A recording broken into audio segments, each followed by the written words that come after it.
Salve galera, como vocês estão? Espero que vocês estejam bem, sejam muito bem-vindos a mais um vídeo aqui do canal João Augusto Cora, quem vos fala.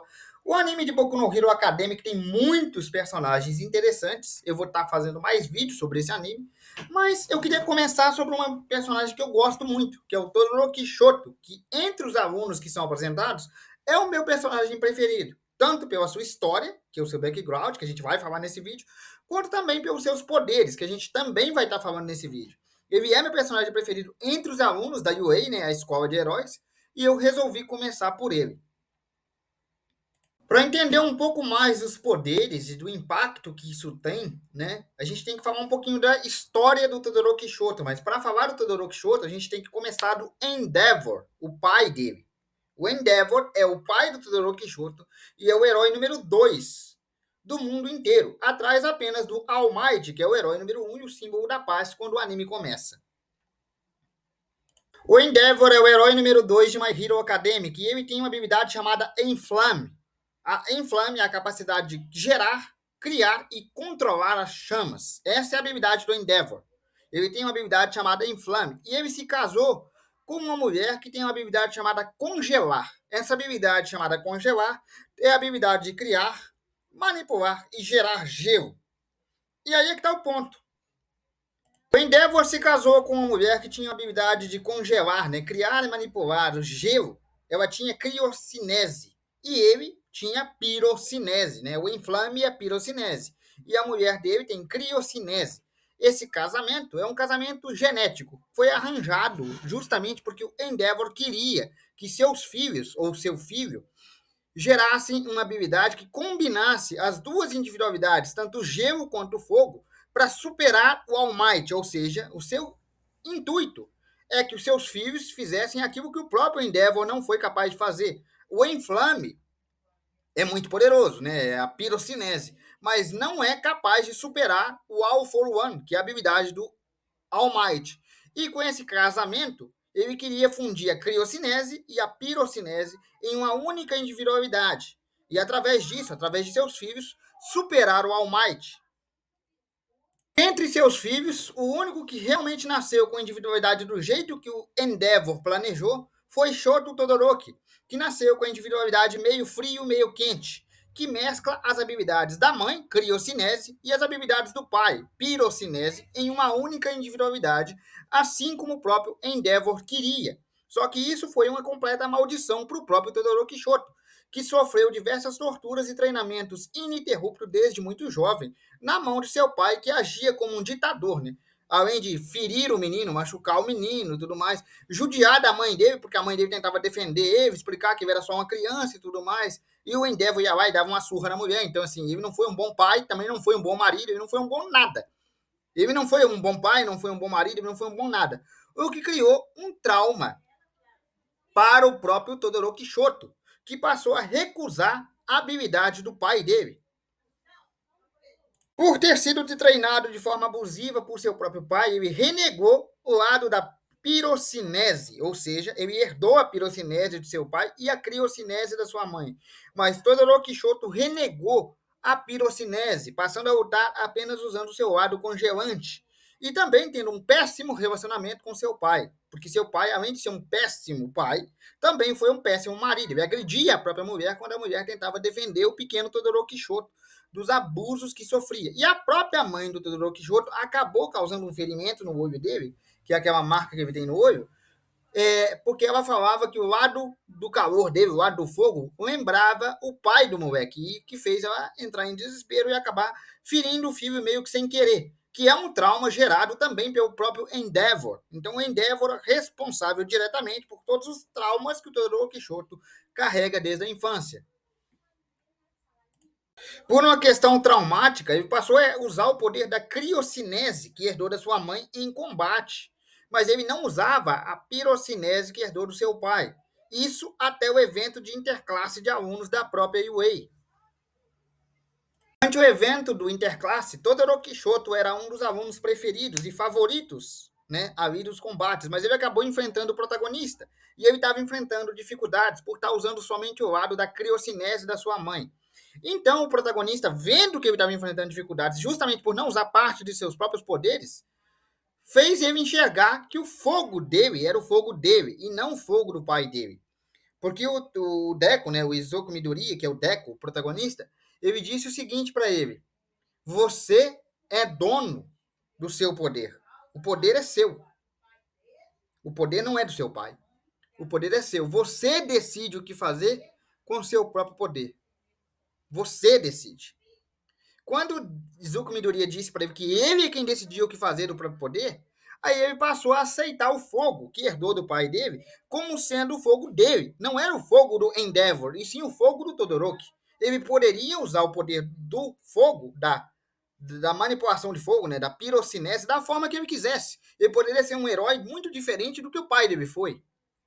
Então ele passou a usar as duas metades, né, tanto o gelo quanto o fogo.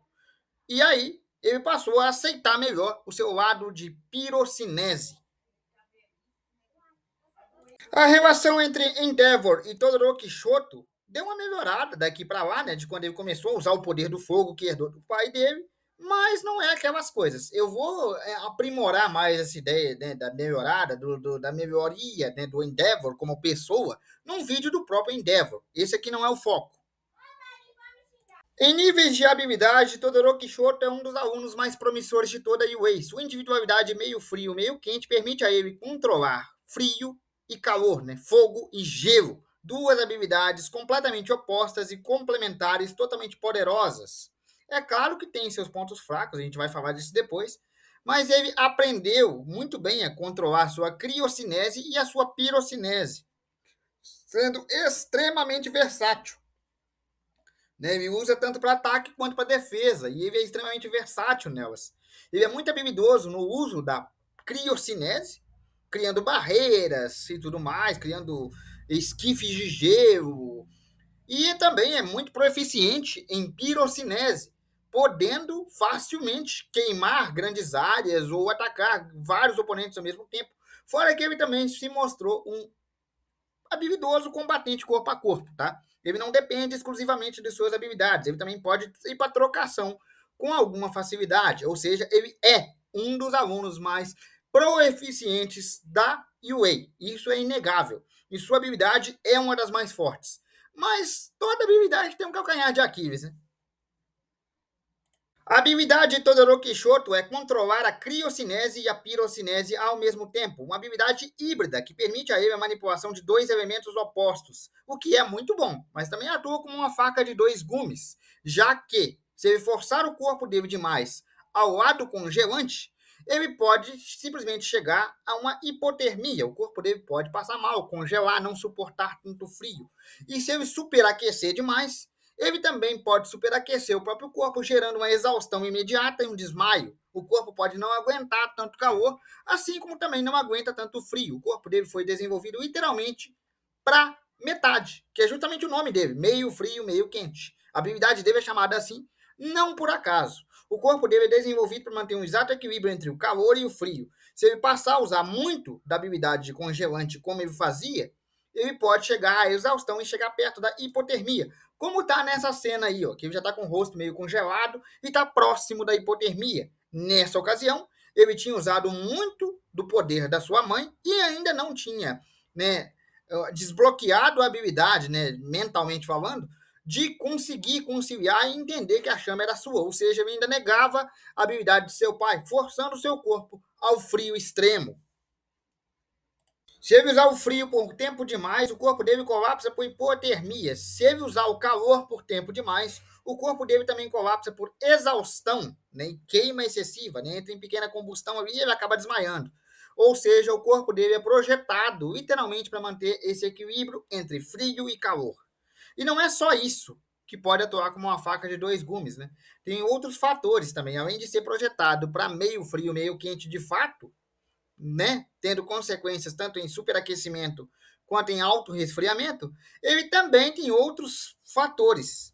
Por exemplo, se ele tiver muitas emoções intensas, por exemplo, ele está com muita raiva, tá com muita raiva de alguma coisa, ele pode, por exemplo, superaquecer, porque ele vai literalmente usar o calor em níveis excessivos e acabar superaquecendo por causa da raiva. As emoções dele podem alterar os seus níveis de poder. Por exemplo, em uma situação de muito estresse, ele pode usar o calor e superaquecer de uma vez, sem considerar os pontos fracos de seus próprios poderes. Em uma situação de muito estresse, em que ele precisa defender alguém ou alguma coisa assim, ele pode desconsiderar seus próprios limites e resfriar o corpo todo de uma vez também. Então, assim, tem fatores emocionais que afetam muito o Todoroki, já que ele vem de uma família traumática e que os próprios traumas já afetaram ele por tempo demais. E ele ainda está se regenerando desses traumas, né? Outro ponto que também pode ser desfavorável, o ambiente. Embora ele possa alterar o ambiente com facilidade, porque ele pode congelar grandes áreas ou literalmente incendiar grandes áreas, o ambiente também pode ser desfavorável para ele. Imagina o seguinte: ele vai para um ambiente onde tem vulcões, um ambiente naturalmente quente. Como ele vai manter o frio, o gelo? Se ele precisar congelar, ele vai gastar muito mais ponto de resfriamento, o que pode gerar a hipotermia dele muito mais fácil, porque ele pode forçar o corpo dele a compensar o calor ambiental e resfriar, gastando muito mais do seu próprio corpo, causando um estresse maior e podendo potencializar a hipotermia.